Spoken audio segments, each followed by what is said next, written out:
Bem-vindos a mais um vídeo. Hoje é dia de falar sobre o livro do mês de maio, que foi Jane Eyre, da Charlotte Brontë. Esse aqui foi um livro que eu também li em companhia do Clube dos Livros que falam sobre livros, da Jamile e da Karine. Vou deixar aí o arroba para vocês. Mas eu já tinha definido que esse livro seria uma releitura para mim neste mês de maio. Escolhi ele lá na lista de 12 livros para ler em 2023. E uma releitura de muito tempo, porque eu acho que eu li Jane Eyre pela primeira vez com uns 15, 16 anos. Eu lembro que foi no Kindle ainda. Foi aquele meu primeiro contato com clássicos que se deu por meio, principalmente, de livros citados em livros adolescentes, enfim. E aí eu lembro que eu li O Morro dos Ventos Vivantes e Jane Eyre. Então ainda estou precisando de uma releitura da outra irmã Brontë, né, da Emily. E eu lembro que a primeira impressão que eu tive com a leitura de Jane Eyre foi muito diferente da que eu tive aqui nessa releitura. Acho que o grande problema de Jane Eyre é a interpretação que se dá a esse livro e que atrapalha e contamina a leitura de muitas pessoas. Isso porque, na minha opinião, Jane Eyre é um ótimo romance cristão e isso é uma coisa que não aparece em muitas críticas.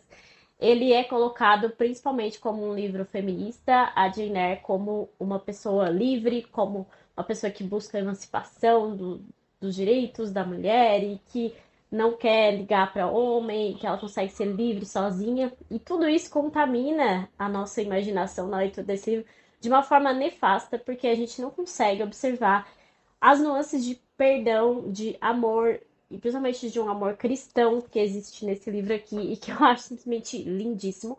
Uma percepção que eu não consegui ter na minha primeira leitura justamente por causa disso. E aí eu li nessa edição maravilhosa aqui, que foi um presente da Cláudia, a Cláudia Ogata, e as notas desse livro são sensacionais. São feitas pelo Bruno Gambaroto, que é o mesmo tradutor da edição de Moby Dick da Zahar.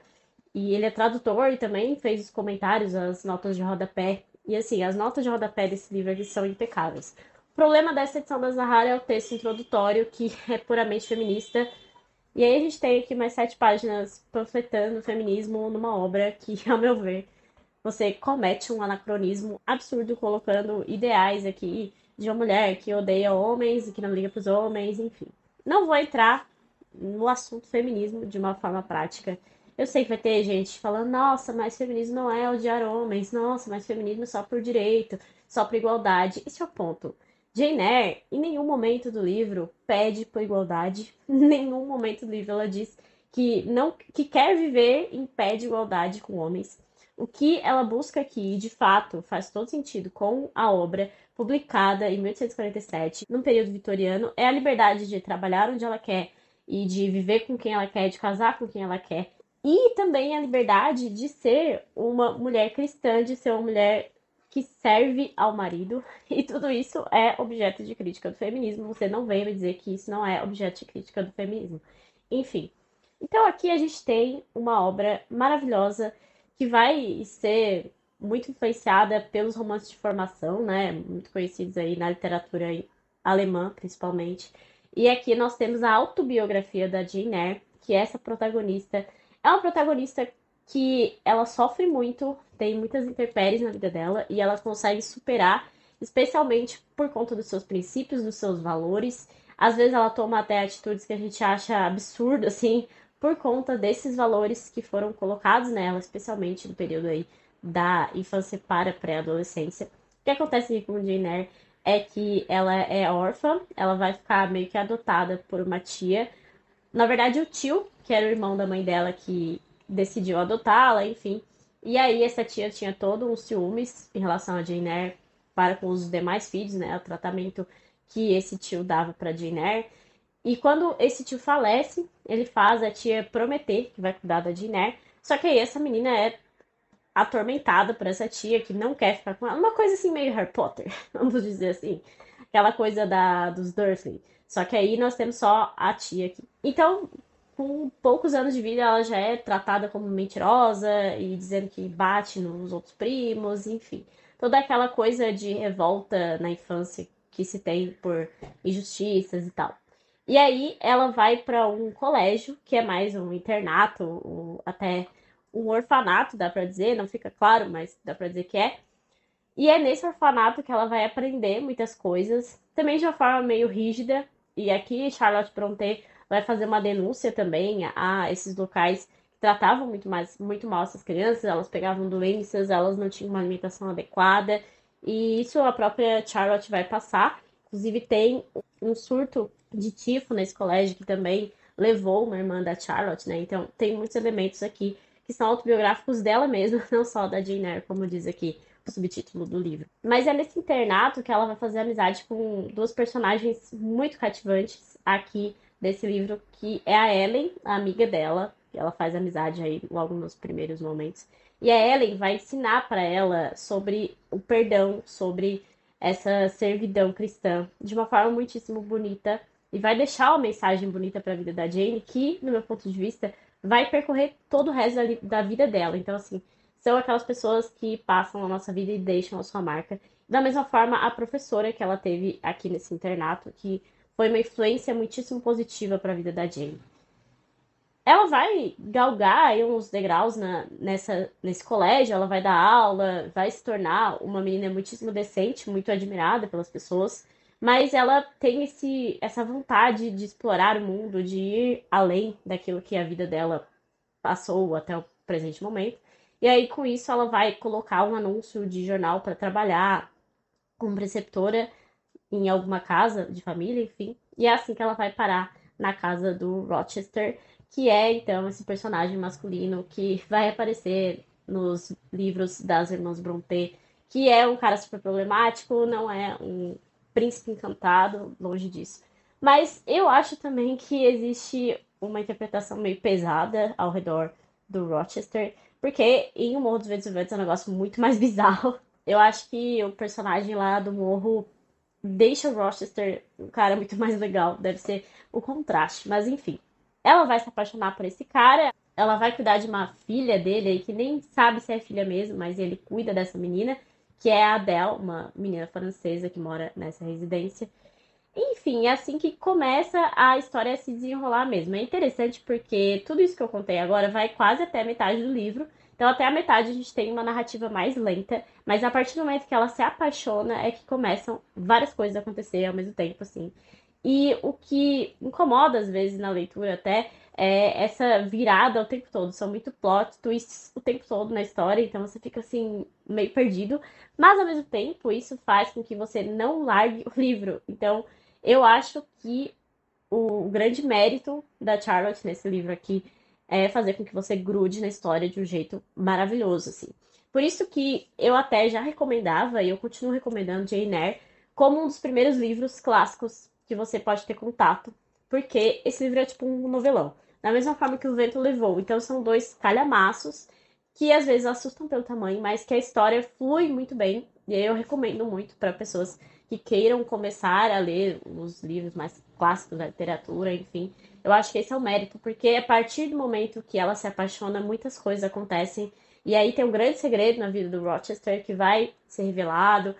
E muitas coisas vão acontecendo mesmo assim. E tudo é interligado. Então, da mesma forma que o Vitor Hugo faz, de colocar personagens que em algum momento vão aparecer de novo para ter alguma importância e no final tudo se encaixa, acontece aqui também. E da mesma forma que o Vitor Hugo fez e que o Turgenev fez em Pais e Filhos também, o último capítulo faz um resumão de tudo que aconteceu e fala como que ficou a vida desses personagens. Eu adoro quando eles fazem isso, vocês sabem que eu não gosto muito de final aberto.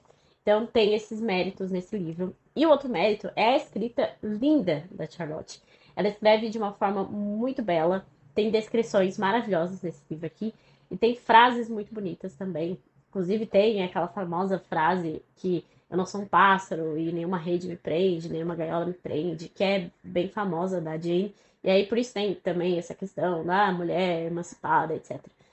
Mas o que eu achei mais bonito nesse livro foram os trechos cristãos, como eu comentei. O trecho mais bonito, disparado aqui do livro que eu achei, é o seguinte: sabemos que Deus está em toda parte, mas certamente sentimos mais sua presença quando sua obra é disposta diante de nós em sua mais grandiosa escala. E é no cristalino céu noturno, onde seus mundos giram em curso silencioso, que lemos de maneira mais clara sua infinitude, sua onipotência, sua onipresença. Eu me pusera de joelhos para rezar. Erguendo os olhos, contemplei, com a vista toldada pelas lágrimas, a majestosa Via Láctea. Lembrando-me do que era, que incontáveis sistemas ali varriam o espaço como um suave traço de luz, experimentei o poder e a força de Deus. Senti-me segura de sua eficiência para salvar o que ele havia criado. Cada vez mais convencida fiquei de que nem a terra haveria de perecer, nem uma única das almas que guardava. Tem vários textos bonitos sobre essa questão também da vocação, que em determinado momento vai aparecer na história por meio de outros personagens, enfim. Deus nos deu, em certa medida, o poder de criar nosso próprio destino. E quando nossas energias parecem exigir um sustento que não tem como obter, quando nossas vontades se veem atraídas por um caminho que não podemos seguir, não precisamos nem morrer de fome, nem nos imobilizar no desespero. Só o que temos de fazer é buscar outro alimento para a mente, tão forte quanto a comida proibida que ela ansiava em provar.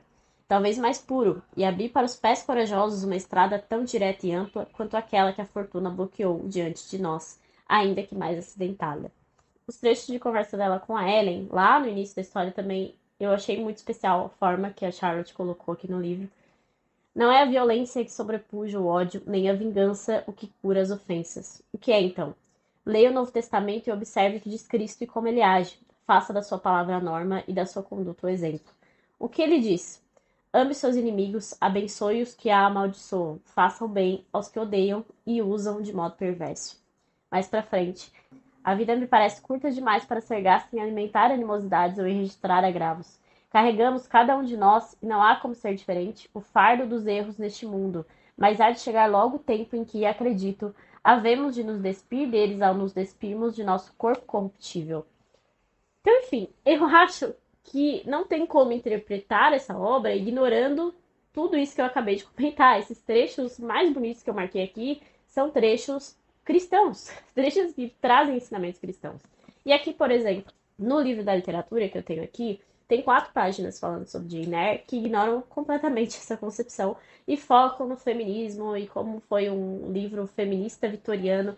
Entende como não tem como encaixar apenas nessa caixinha do feminismo uma obra clássica dessa magnitude. E eu não nego que existem questões trazidas pela Charlotte que eram bastante revolucionárias para sua época. Essa questão da mulher poder trabalhar, ela escolher com quem ela vai se casar, tudo isso tem seu mérito na sua época, porque é realmente muito importante. E essa denúncia que era feita na literatura, às vezes nem por querer, mas por retratar a vida naquela época e mostrar situações diferentes em que os personagens estariam e não poderiam estar nessa época, é muito importante e essa é uma das graças da literatura, fazer esse trabalho. Mas trazer essa grande obra para esse único tema e esquecer todo esse resgate cristão que existe na obra, toda essa perspectiva cristã que existe na obra, e um cristianismo muito mais bonito do que aquele puritanismo que vigia na época, ou até algumas vertentes protestantes que existiam em discussão aí na Inglaterra na época, eu acho absurdo. Acho absurdo cometer isso com uma obra desse tamanho. Eu gostei muitíssimo, não virou o livro preferido, por conta também dessas coisas, dessas reviravoltas, que perdem um pouco a graça na releitura, e eu já não achei tanta graça assim na leitura, mas é um livro perfeito na sua concepção, muito bem fechadinho, descrições maravilhosas, escrita lindíssima, personagens interessantes. Não são personagens caricatos, não são personagens caricatos, são personagens bem vivos, assim. E tem, claro, todo um aspecto gótico aqui, uma coisa meio fantasmagórica, e essas descrições dos ambientes e das estações do ano que vão sendo influenciadas pelo que acontece, que eu acho muito legal. Eu li a Letra Escarlate e adorei, recentemente tem resenha também. Tem muitos aspectos parecidos entre essas duas obras, então eu gosto bastante dessa temática. O próprio Corcunda também tem um pouco disso. Então, eu gosto desse tipo de livro, mas essa história em si não se tornou preferida. Recomendo muitíssimo a leitura, vale muito a pena. E ainda sobre os textos de apoio que eu tenho aqui o Conversando com o Mrs. Dalloway, que conta a inspiração por trás da obra, e foi interessante saber que a Charlotte teve contato com algumas situações reais da época que identificam o segredo do Rochester aqui na obra, que eu não vou comentar porque eu acho muito legal de você ler sem spoiler, assim. Não ligo muito pra spoiler e acho que vale a leitura de qualquer clássico, mesmo sabendo. Eu peguei spoiler de Ana Karenina e li, foi maravilhoso igual. Mas eu acho que quando o livro é feito para te grudar, para saber o segredo das coisas, faz sentido você ler sem pegar a história em si. Por isso que eu recomendo muitíssimo a leitura de Jane Eyre. pra você ver a, a capacidade da Charlotte de grudar você na história e você não larga o livro até saber o que aconteceu realmente. Por isso muita gente lê correndo assim depois e não consegue se manter assim, estipulado uma meta, como foi por causa do clube, bastante gente passou da meta porque do meio pro final do livro não tem como largar. Inclusive, se você já abandonou o livro por achar meio cansativo e lento no início, volte, porque vale a pena. Uma hora a coisa vai ficar muito rápida e você nem vai notar mais a leitura. Enfim, é isso. Espero que vocês tenham gostado do vídeo aí, dos aspectos que eu trouxe à discussão. Deixem a opinião de vocês nos comentários. Lembre-se de curtir o vídeo se você gostou e de se inscrever no canal, que isso me ajuda bastante. E até o próximo vídeo.